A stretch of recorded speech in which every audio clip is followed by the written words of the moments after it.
Hoje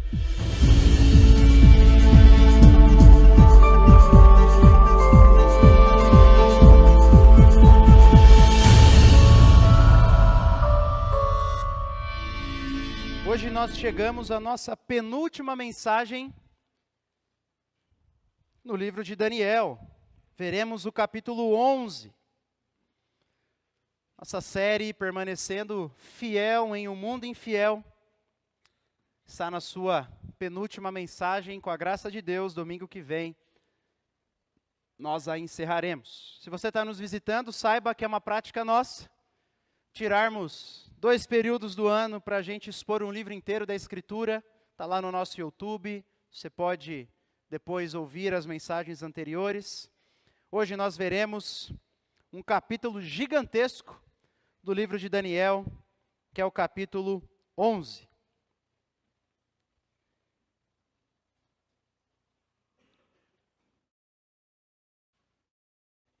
Você já teve aquela sensação, em algum momento da sua vida, que tudo parece que dá errado? Sabe, tem alguns momentos da nossa vida que parece que tudo dá errado, né?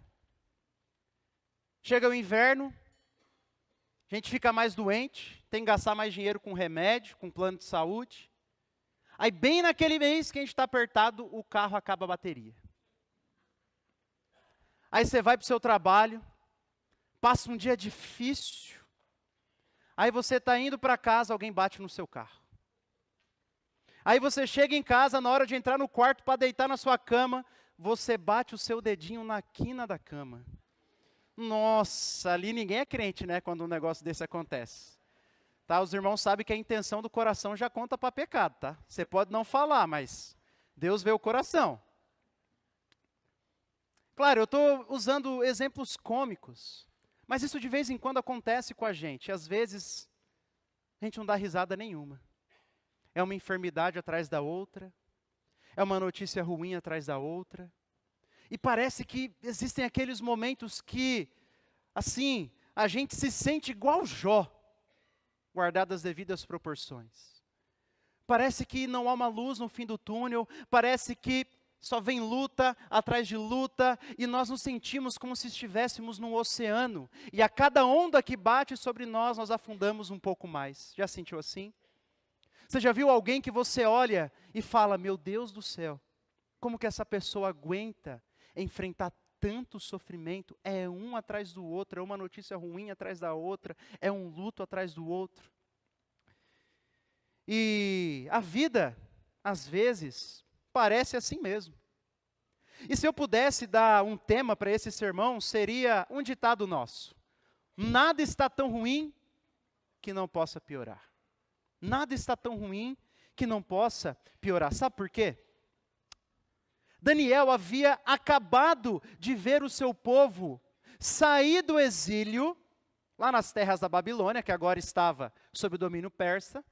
Ele havia acabado de ver o seu povo retornar para Jerusalém, retornar para a terra prometida, retornar em cumprimento das promessas de Deus. Aquilo que eles tanto ansiavam, aquilo que eles tanto esperavam. Passaram 70 anos sofrendo, ansiando por esse dia, até que esse dia chega. Mas tão logo eles chegam lá, eles veem que o sofrimento deles não acabou. Nada está tão ruim que não possa piorar, e o sofrimento deles piorou. E então Deus dá uma visão a Daniel, essa visão do capítulo 11, para mostrar que o sofrimento não deixaria o povo de Deus, pelo contrário, iria piorar. Portanto, vamos ver juntos, Daniel capítulo 11, e esse capítulo, irmãos, ele é imenso, tá? Você pode ver aí, vai até o versículo 45, então nós não vamos fazer a leitura de todo ele, tá? Nós vamos fazer a leitura de alguns versículos, conforme nós formos passando pela exposição do texto. Agora, vamos ler do versículo 1 até o versículo 4.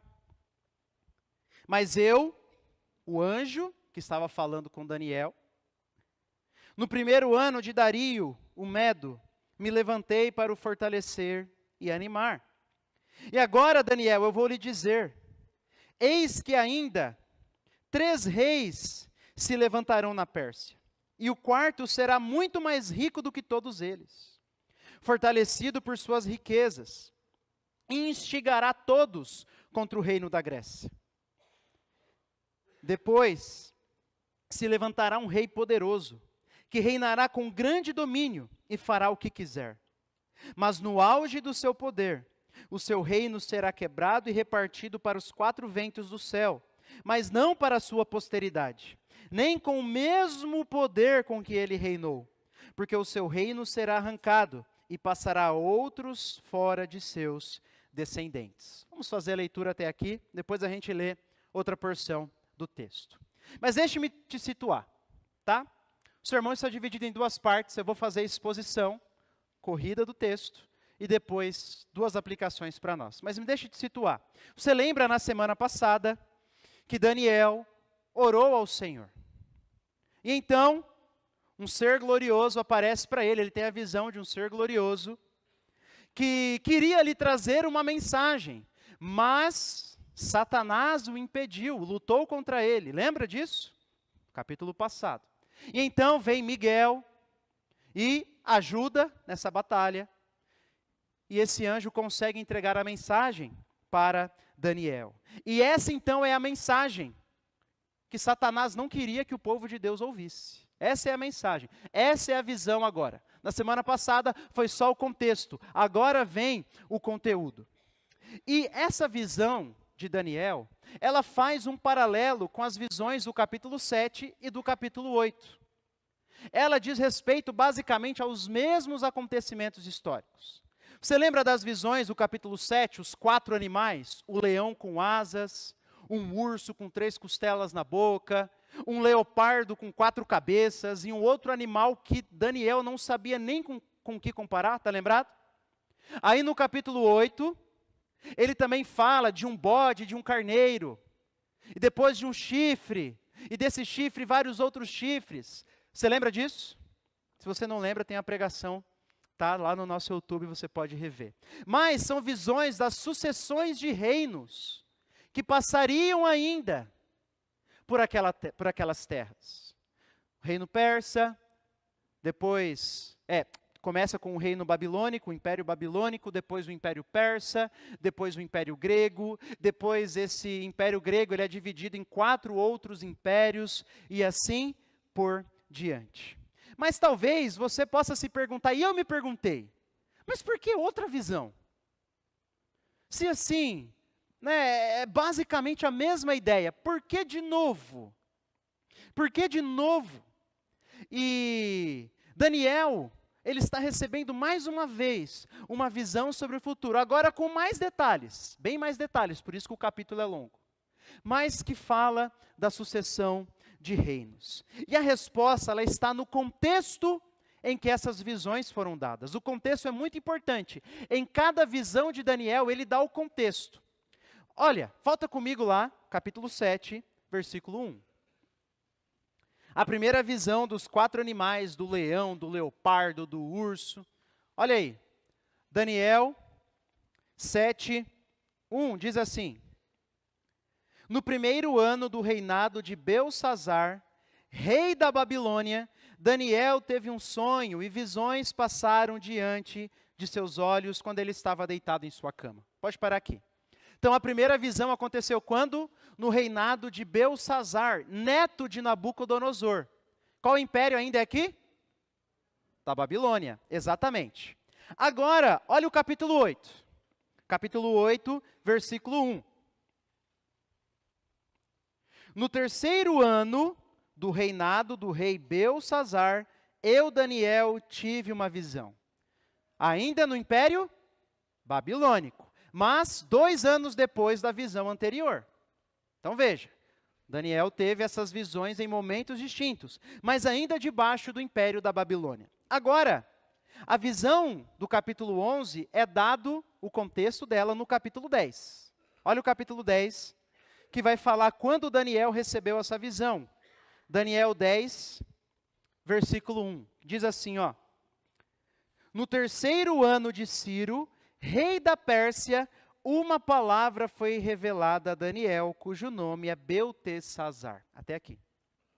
Então agora, Daniel está recebendo essa visão no terceiro ano de Ciro, e agora não é mais o Império Babilônico. Qual império é?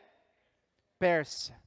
E no primeiro ano, Daniel está no terceiro, está recebendo essa visão, mas é importante para você saber. No primeiro ano de Ciro, do Império Persa, algo muito importante aconteceu. Tão importante, você fica com a sua Bíblia aí, que eu vou convidar você a abrir em Esdras. Abra a sua Bíblia lá em Esdras. Volta. É antes de Salmos, tá bom? Um pouquinho antes dos livros poéticos. Você vai encontrar o livro de Esdras. No capítulo 1.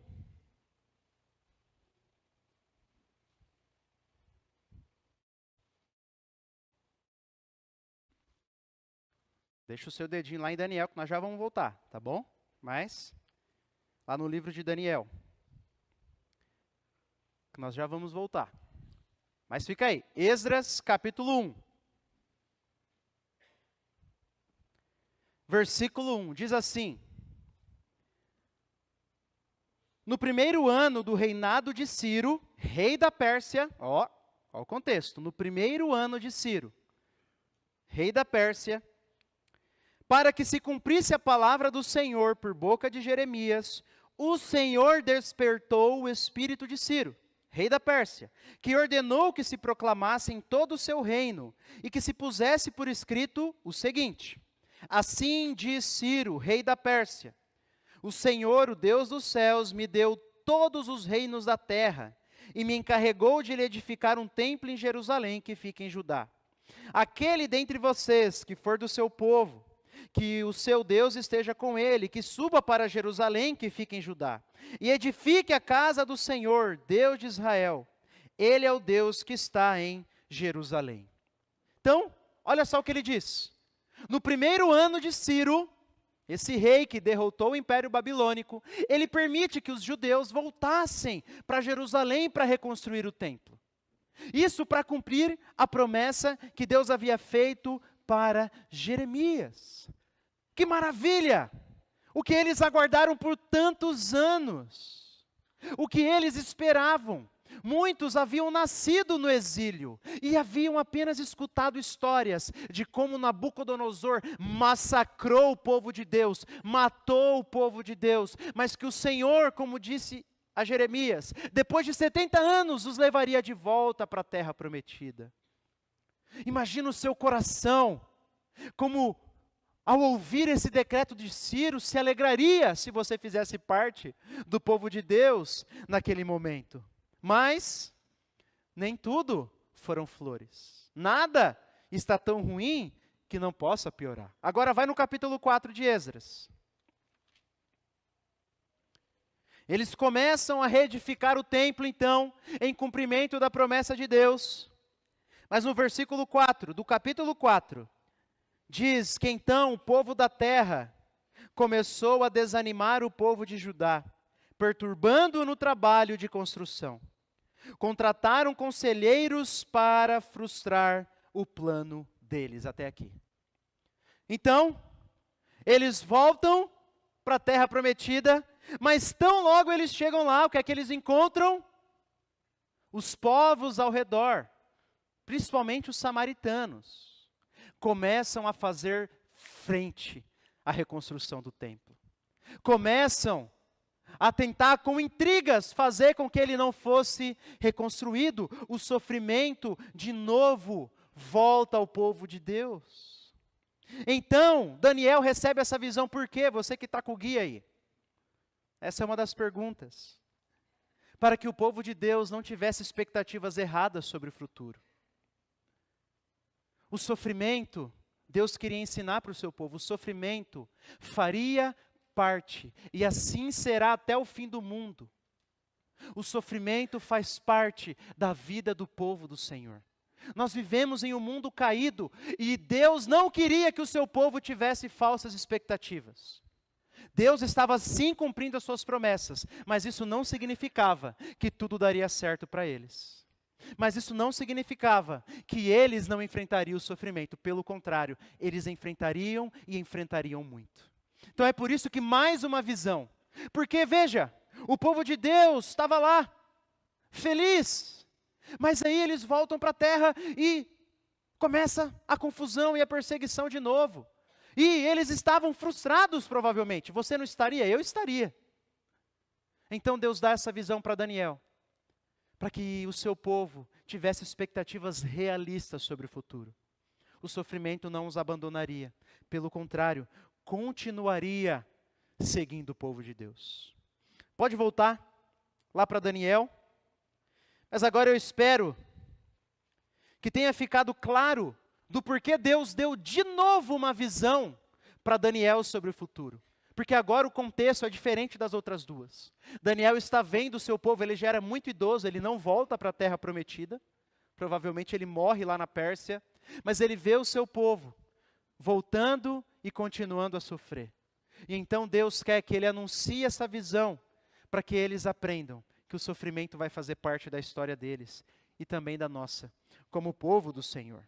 E então, do versículo 2 até o versículo 4, aí de Daniel 11, ele fala sobre a sucessão de reis da Pérsia.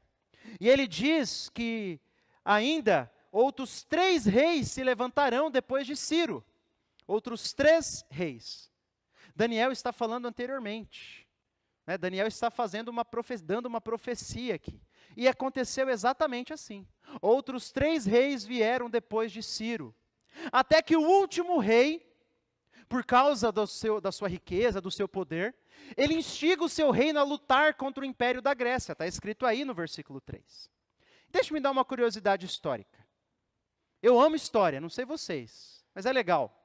Esse último rei da Pérsia, que fez guerra contra os gregos e perdeu, foi Xerxes. Xerxes foi quem casou com Esther. E Xerxes é o Rodrigo Santoro, lá do filme 300. É verdade. Claro que no filme 300, lá, né, tem bastante ficção, mas é o mesmo rei. É o mesmo rei. É o rei que na história se casou com uma judia, chamada Esther, e foi o último rei da Pérsia, que tentou fazer guerra contra os gregos, mas perdeu. Perdeu para Alexandre o Grande. E aí ele volta a falar que o reino de Alexandre foi dividido entre os 4 ventos do céu. O que ele está querendo dizer? 4 reinos, nós falamos sobre isso, né? Os 4 generais. Alexandre, e veja, irmãos, o versículo 4, ele é muito específico. Ele fala que o imperador grego não deixaria nenhum desses reinos para os seus descendentes. Quando Alexandre o Grande morreu, ele era muito jovem. Seus filhos ainda não haviam atingido a maioridade. E ele não havia apontado ainda um sucessor direto. Então, seus generais brigaram, 4 deles lideraram 4 reinos e ainda mataram seus filhos. Aconteceu exatamente como a profecia de Daniel.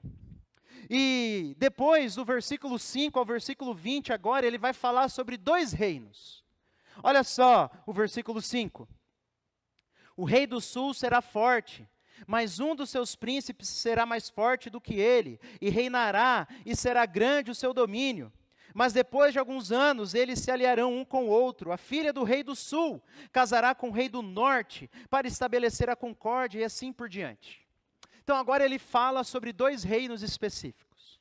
Um que ele chama de reino do sul, e outro que ele chama de reino do norte. O reino do sul se refere ao reino do Egito, ou ao reino dos Ptolomeus. Você está aí com o seu guia?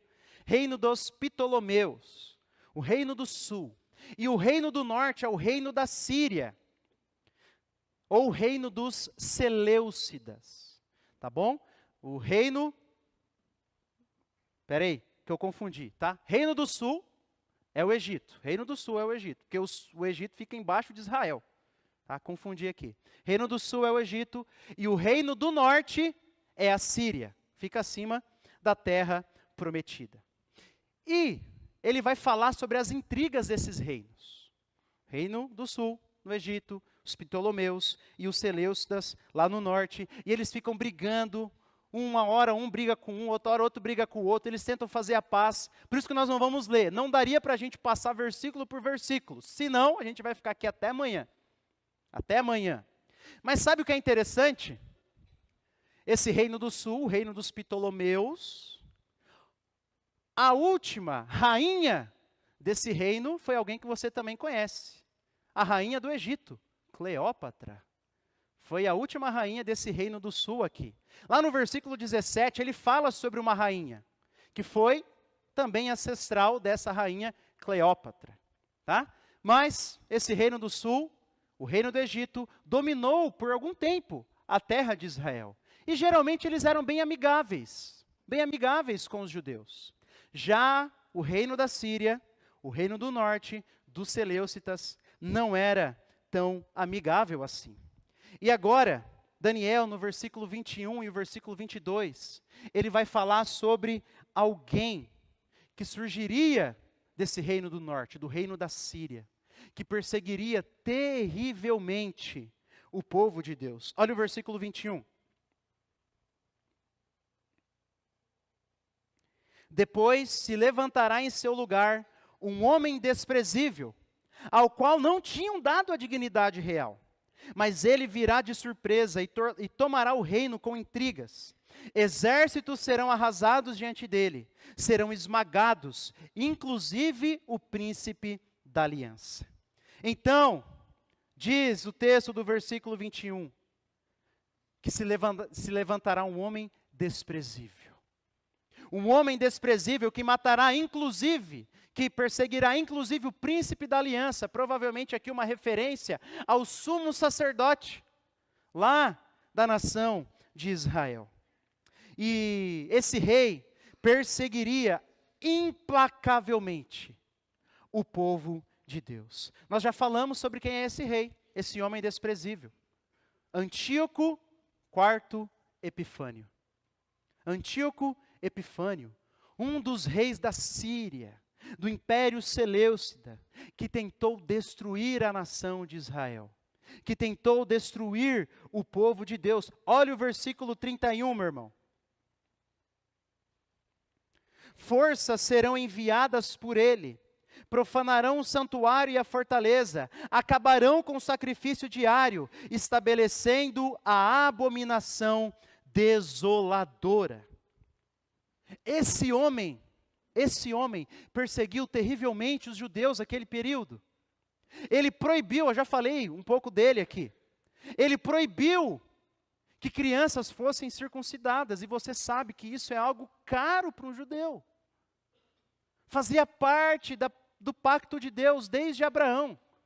E se ele visse, mandou os seus subordinados fiscalizarem, se ele visse alguém circuncidando, ou uma criança circuncidada, ele mandava enforcar a família toda. Ele proibiu que os judeus andassem com a sua Bíblia, com o Antigo Testamento.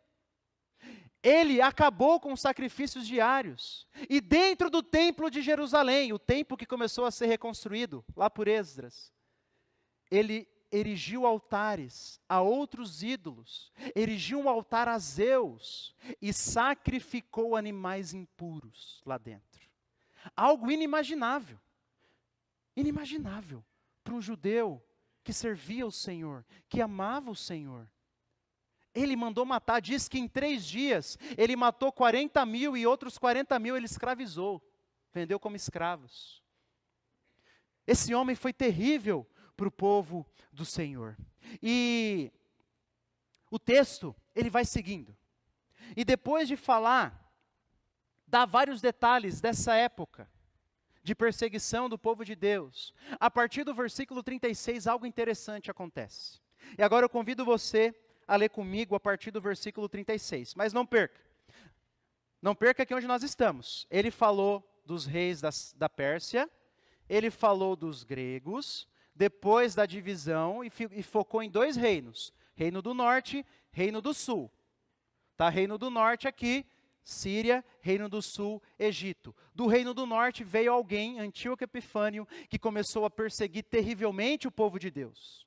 E agora, a partir do versículo 36, nós lemos assim: Este rei fará o que quiser, se levantará e se engrandecerá sobre tudo o que se chama Deus. Falará coisas incríveis contra o Deus dos deuses e será bem-sucedido, até que se cumpra a indignação.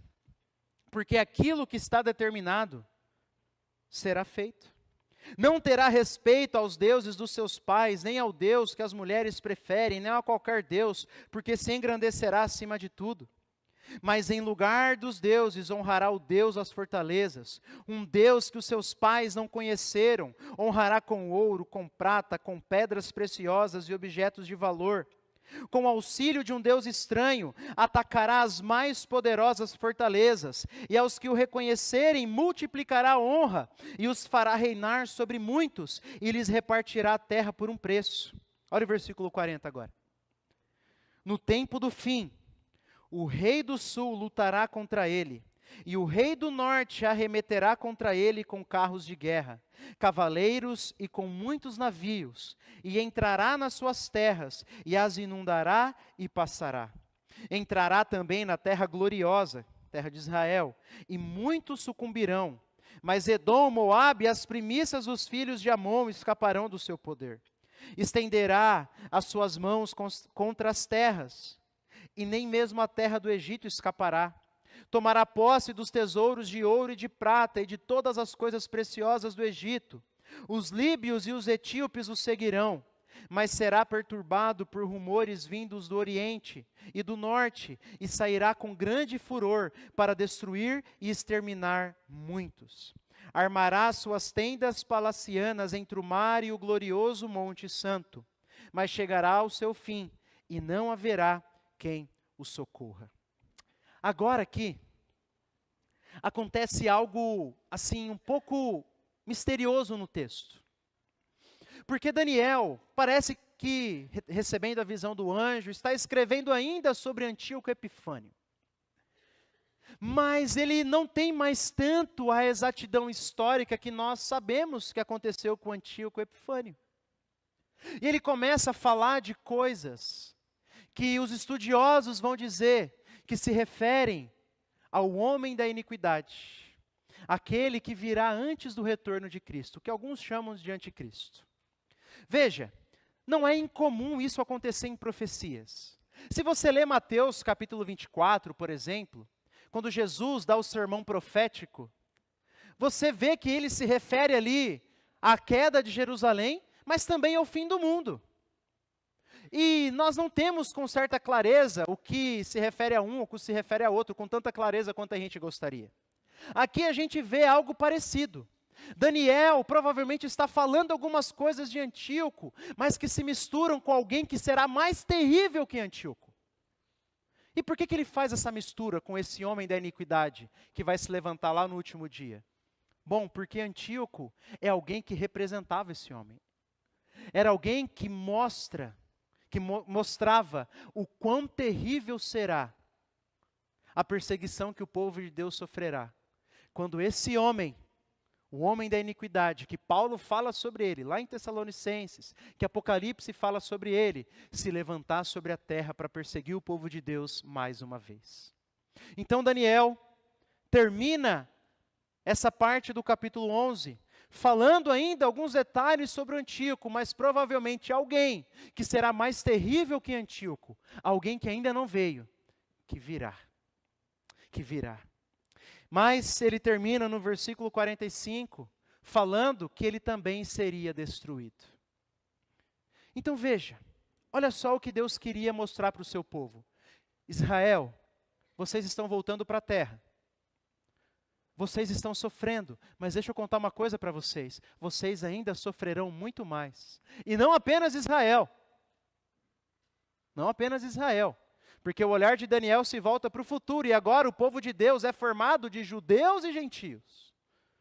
A igreja, nós, o povo de Deus, inclusive nós, tem que esperar sofrimento.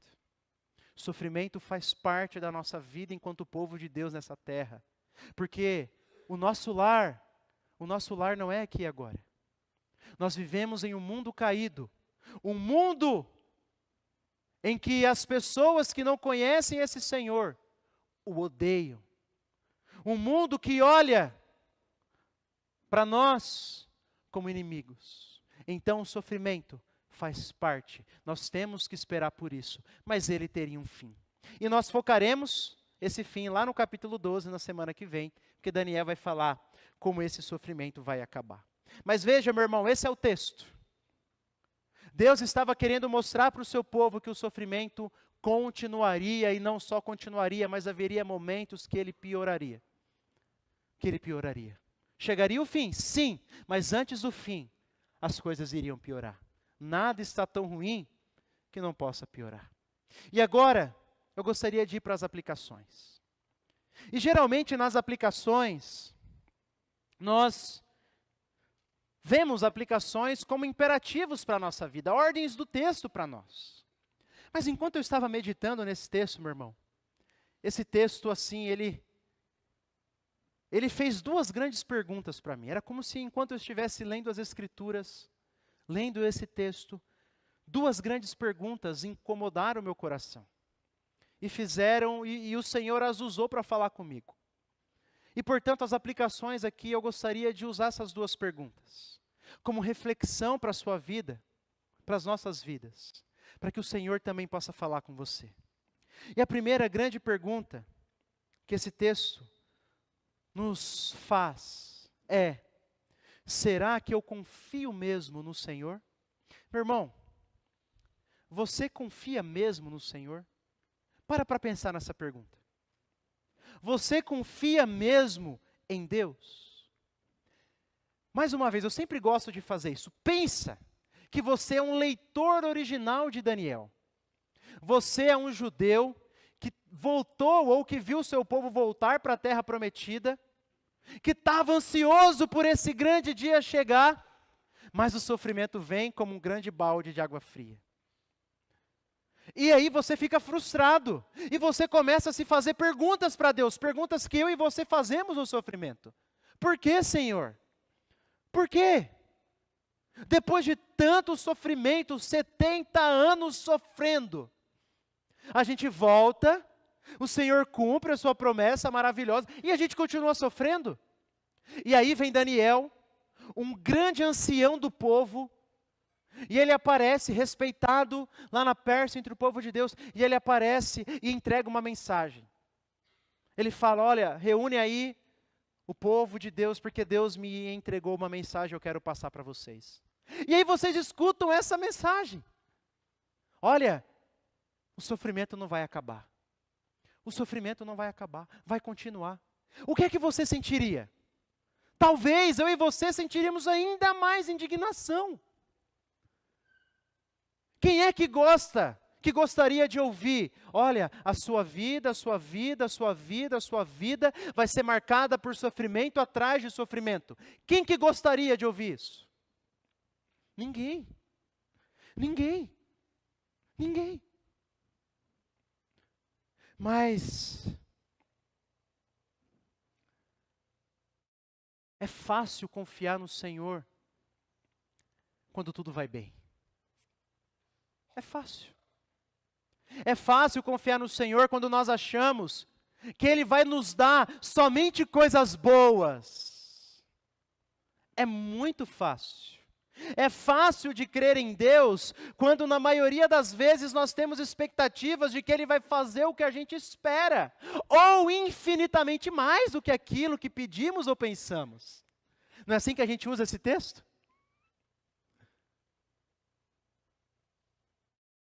Mas difícil é crer nesses momentos aqui, quando Deus aponta o dedo no nosso nariz, não com acusação, mas para dizer assim: meu filho e minha filha, não tenha falsas expectativas.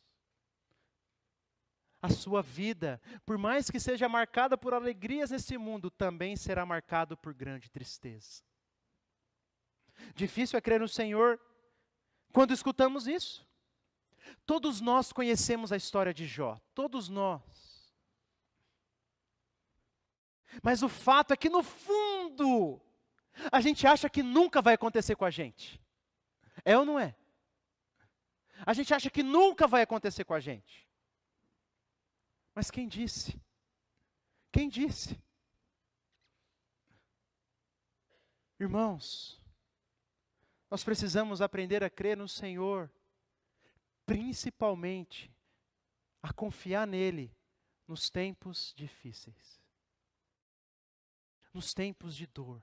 Deus havia dado essa profecia para a nação de Israel, para dizer: confiem em mim, confiem em mim, está nas minhas mãos a história, confiem em mim. Aquele hino que a gente tanto ama, sou feliz com Jesus, meu Senhor. Talvez você saiba da história, foi escrito por um pai que tinha 5 filhos. O seu filho, homem, morreu, ainda jovem, e as suas 4 filhas que continuaram vivendo, morreram todas de uma vez em um naufrágio. E ele de navio, viajando dos Estados Unidos para a Europa, que ia passar uns meses lá, quando chegou perto do lugar onde as suas filhas faleceram, alguém falou: olha, foi aqui que as suas filhas morreram. E aí, diz a história que ele escreveu esse hino: sou feliz com Jesus, meu Senhor. A grande pergunta é: eu e você somos capazes de cantar essa música nos tempos de escuridão? Meu irmão, não há nada que me garanta, não há nada que nos garanta a vida boa nesse mundo. A gente critica tanto a teologia da prosperidade, critica tanto a teologia coaching, mas no fundo, muitas vezes, nós achamos que a nossa vida vai ser de vento em popa. É por isso que esse otimismo barato, ele é terrível. É terrível. Não, meu irmão, vai dar tudo certo. A gente fala essas coisas. Claro, se eu estou olhando para a ressurreição, vai dar tudo certo. Mas se eu estou falando isso para aqui e agora, eu não posso usar essas palavras, porque eu não sei se vai dar tudo certo. Eu não sei se Deus vai dar o que você está sonhando. Eu não sei se Deus vai dar o que eu espero. Eu não sei. Eu não posso olhar para um irmão que está passando por um tempo de dificuldade e dizer assim: meu irmão, fica tranquilo, vai dar tudo certo.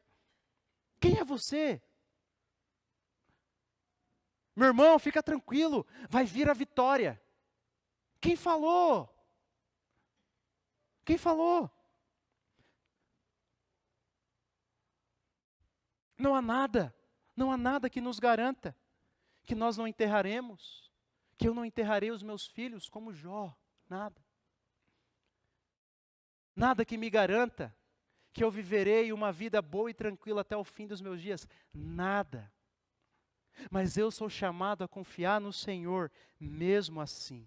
Se um tirano e uma grande tribulação se levantar nas nossas vidas, meu irmão e minha irmã, continuaremos firmes no Senhor? Continuaremos firmes no Senhor? A hora de se preparar é agora. A hora de se preparar é agora. Sabe por quê? Olha o versículo 32.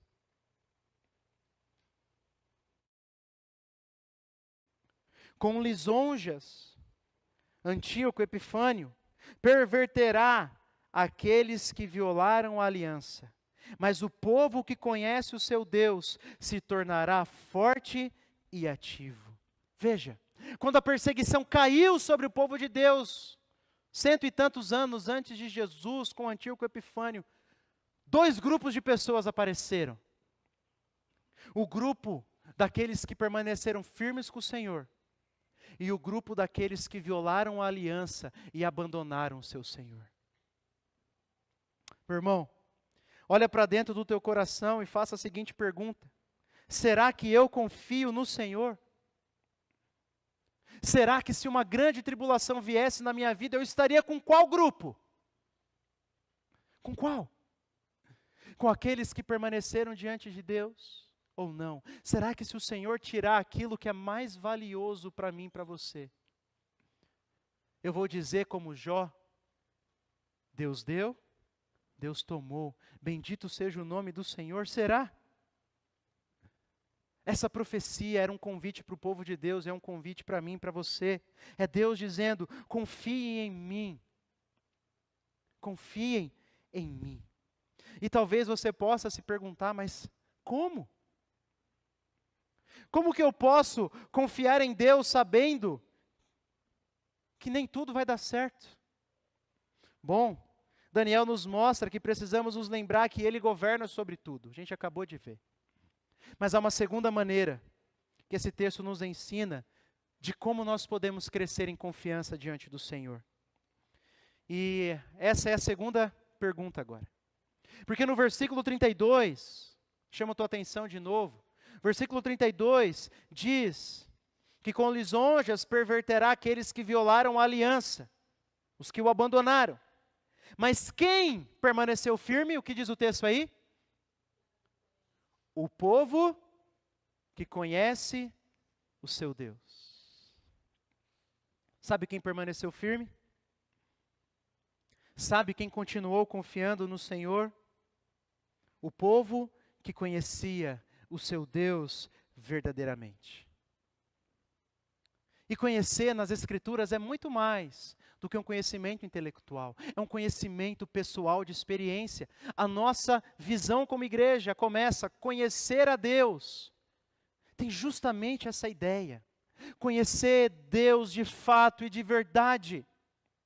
Quer aprender a confiar no Senhor, meu irmão? Sim, se agarre em suas promessas, conheça a boa doutrina, isso é totalmente central quando passamos pelo sofrimento. Mas o que é mais central é conhecer o Deus que controla as nossas vidas. É conhecer o Senhor que é o nosso Pai.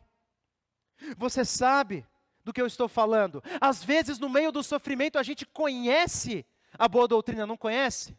A gente conhece os textos bíblicos, mas parece que ele não atinge o nosso coração, é ou não é verdade?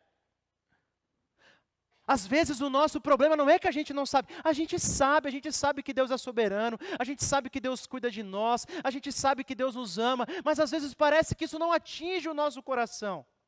Não é suficiente, e de fato não é. Não basta conhecer alguns textos de cor que falam sobre Deus. Eu preciso conhecer esse Deus mesmo, de maneira pessoal. Eu preciso aprender a conhecer esse Senhor. Salmo 9, 10. O salmista diz assim: em ti, Senhor, confiam os que conhecem o teu nome.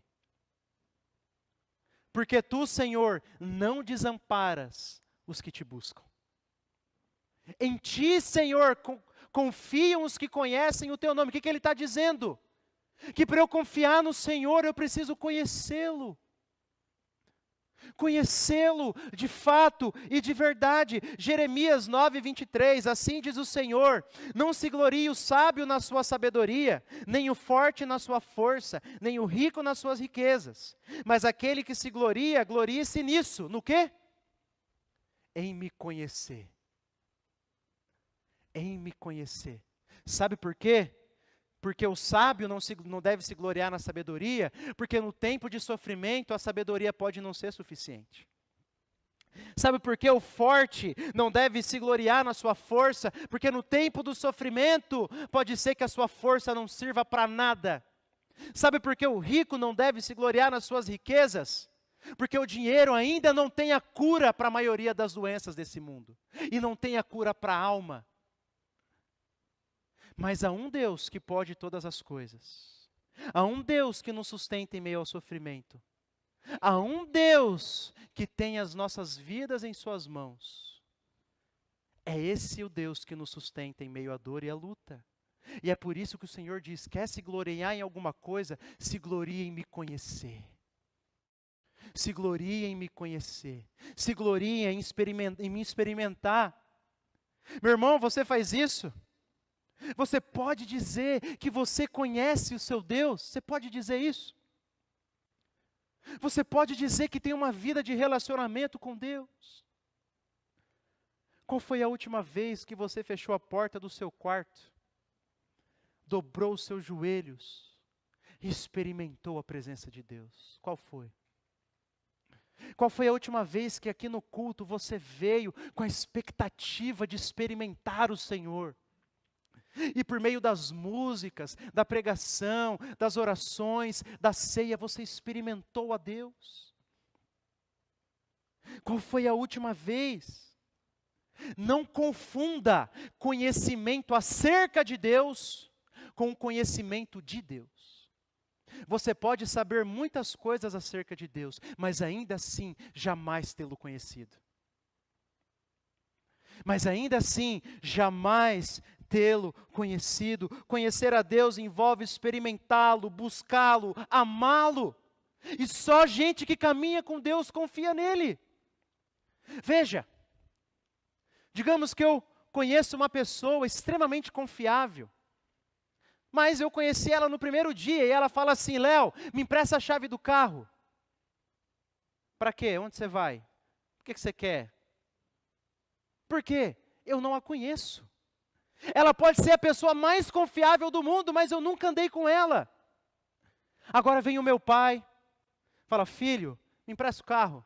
Eu não preciso nem perguntar, eu só jogo. Pode ir, papai. Por quê? Eu conheço o meu pai.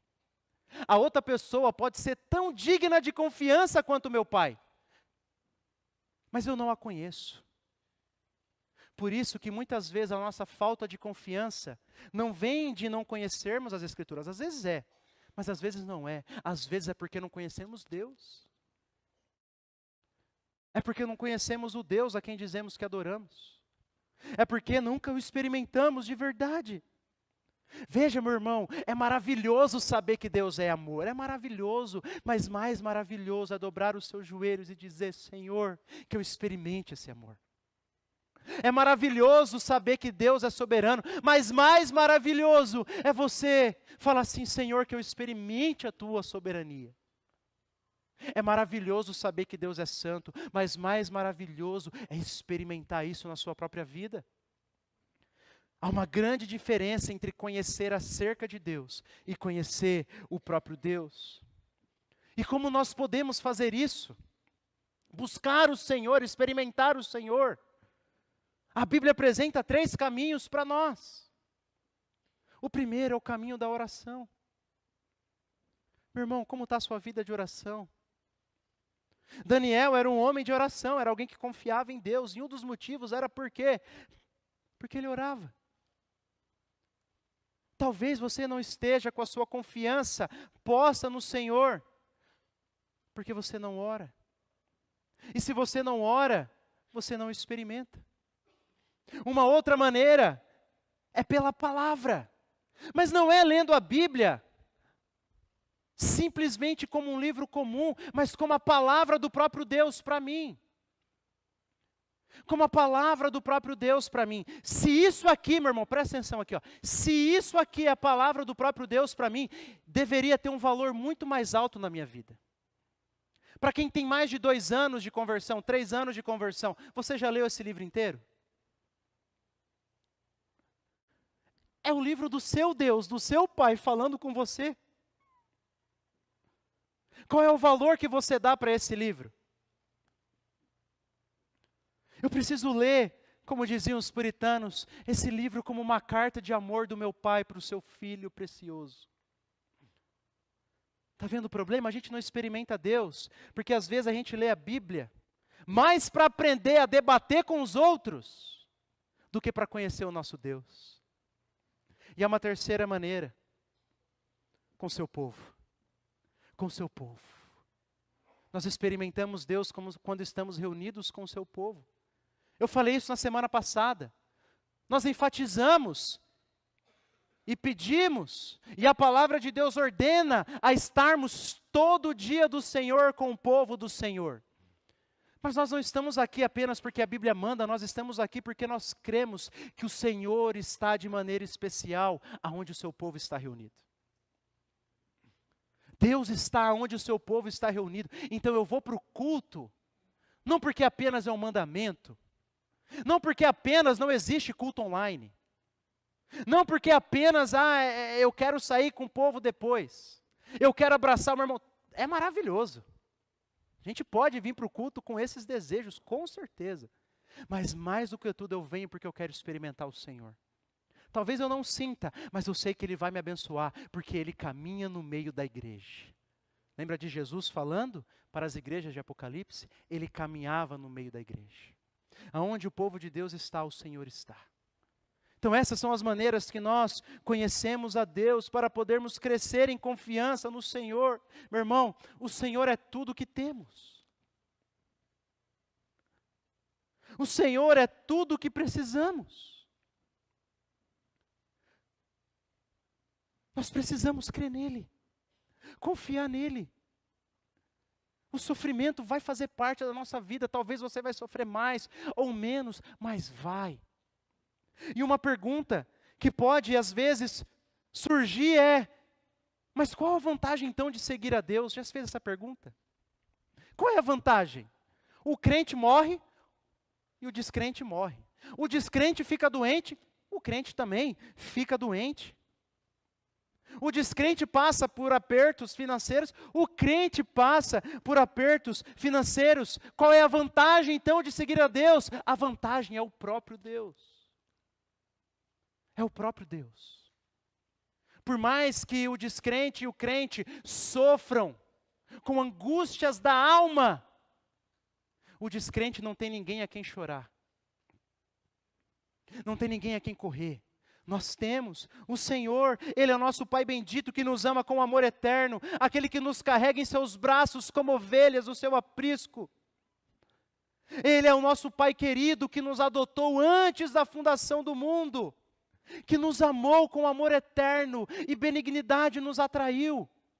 Esse é o nosso Deus redentor, que um dia se fez homem para pagar por pecados terríveis, que aguentou o opróbrio desse mundo, que teve a sua cara cuspida, batida. É o nosso Deus, o bendito Espírito Santo, que nos consola, que nos fortalece, que nos convence do pecado, que abriu os nossos olhos para Cristo. Pode vir Antíoco Epifânio, pode matarem a minha família, podem fazer o que quiser. Se eu tenho o Senhor, eu tenho tudo. Se eu tenho o Senhor, eu tenho tudo. Porque se o meu pai e a minha mãe me abandonarem, o Senhor me acolherá. Ainda que eu ande pelo vale da sombra da morte, eu não temerei mal nenhum, porque o Senhor está comigo. Ainda que a figueira não floresça, ainda que não haja fruto na videira, ainda que a colheita da oliveira decepcione e os campos não produzam mantimento, ainda que as ovelhas desapareçam do aprisco e nos currais não haja mais gado, mesmo assim eu me alegro no Senhor e exulto no Deus da minha salvação. Sabe por quê? Porque Ele é tudo o que eu preciso. Ele é tudo o que eu preciso. No final é tudo o que eu tenho. Todas as coisas da nossa vida, meu irmão, estão aqui hoje, mas amanhã elas podem não estar mais. Tudo. Olha para cada coisa da sua vida. Hoje elas estão aqui. Amanhã pode ser que elas não estarão mais. Mas o Senhor sempre estará conosco. As promessas do Senhor sempre nos acompanharão. As promessas do Senhor nunca cairão por terra, e aquilo que Ele prometeu se cumprirá na vida do seu povo. Mas até aquele dia, talvez há muitas lágrimas ainda para derramar. Por isso, eu e você precisamos aprender a confiar e a crescer na confiança do Senhor. Conhecendo esse Deus. Eu gostaria de me dirigir a você, meu irmão, que talvez conhece o Senhor e que tem lutado para continuar conhecendo mais. Eu sei que a frieza bate, eu sei disso. Eu sei que os nossos sentimentos muitas vezes não existem, eu sei disso, eu sei que a correria vai dominando as nossas vidas, mas deixe-me te dizer, lute contra o seu relógio, lute contra os seus sofrimentos, mas não deixe de buscar conhecer o Senhor. Não deixe. Não deixe. Ou talvez você tenha levado uma vida espiritualmente morna. O Senhor já não é mais o amado da sua alma. E você acha que por ter uma moralidade correta, um conhecimento correto, está suficiente. Deixe-me dizer, não está. Não está. No último dia, quando Jesus escutar de algumas pessoas: Senhor, Senhor, por acaso não expulsamos demônios, fizemos milagres em teu nome? O que é que o Senhor vai dizer para eles? Nunca vos conheci. Nunca vos conheci. Talvez você venha à igreja. Talvez você é batizado. Talvez você tenha uma vida moral. Mas você não conhece o Senhor de fato e de verdade. Meu irmão, essa é a coisa mais importante da nossa vida.